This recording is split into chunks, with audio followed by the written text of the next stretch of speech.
Okay, thank you for this lovely introduction. But there is something that you don't know about me, and that's I have a son. He is 3 years old, and it's an amazing age. I learn a lot through him. And the other day he asked me, "Daddy, where do stars come from?" And I was a bit shocked, I confess. And I picked him up. I sat him on my knee, and I told me, "Well, son, you know, when two people are deeply in love." "No, Daddy, not the babies, the stars." Okay, that I can explain you. But let me explain you very briefly how a star is born, because, in fact, stars are very much like us. They are born, they live, and they die. So let's imagine that we are all an hydrogen cloud, a giant hydrogen cloud. I'm a part of that cloud, and I'm here on stage, and I will ask someone else to join me, Quentin Cooper, for instance, and he comes here, and each one of us will ask for 2 more people, and those people for 2 more, and so on, and so on, and so on, and very soon, we would have thousands of people over here. And me and Quentin, at the center, would be quite uncomfortable. Too close, I should say. And I would say, "Stop, no more people, please." The hydrogen cloud is pretty much the same. We have hydrogen that attracts other hydrogen by gravity, and the more hydrogen we have, the more we can attract. This is called accretion.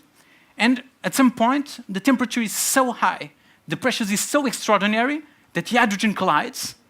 It fuses, turns to helium, and releases energy. And this is how a star is born. And the most amazing thing is this energy trying to get out will somehow counterbalance this idea that gravity has to pull everything in. So the star will spend all his life in this delicate equilibrium. Energy pushing out, gravity pulling in. But the question is, so what happens when the hydrogen runs out? Well, that's a very important question, because without hydrogen, we won't have energy release, so gravity will win.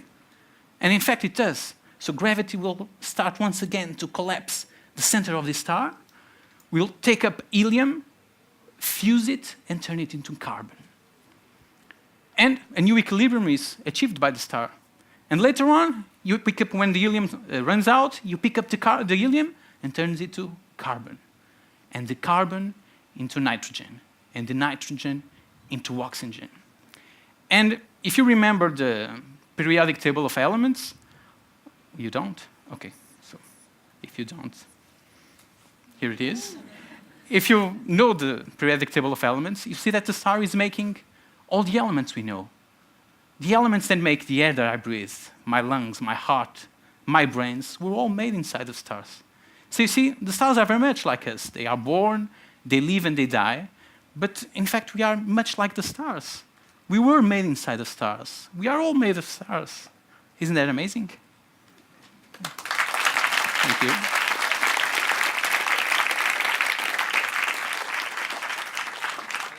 Very good. I liked your presentation very much. And I like the personal narrative that you gave to your presentation. Can I ask you, do you know who and when basically discovered that hydrogen fusion was the cause for the stars? Well, I don't know the name of the specific person, but I should say usually it's a joint venture between well, in many fact, people. But there were many ideas about what's the source of energy. I think, in the late 19th century, when scientists proposed that was coal combustion, and they made some calculations. They see it can't be, because coal would be enough just for 1,000 years of energy. Yeah. I see. Yeah. Timandra? Yes, you are normally you're a lecturer in astrophysics, yes? Well, no, I don't teach astrophysics. I'm a researcher in astrophysics. You're a researcher in astrophysics, Yeah. all right. Because I was going to ask you because you told this story in very everyday language. So how do you approach it differently, giving a talk for a general audience as opposed to giving a talk in your polytechnic, in your university? Well, no. Yeah, I understand your question, and I try very much to give my lectures, teaching like this. Of course, it's a very hard thing to do. Of course, I won't forget the formalism and the scientific rigor, but that's how you try to get students to your side. Yes. Oh, okay. But it's a very hard thing to do. Thank you. Great. You've survived our question time. We can hand you back over to Quentin. One more time, everybody, for Alexandre from Portugal. Thank you.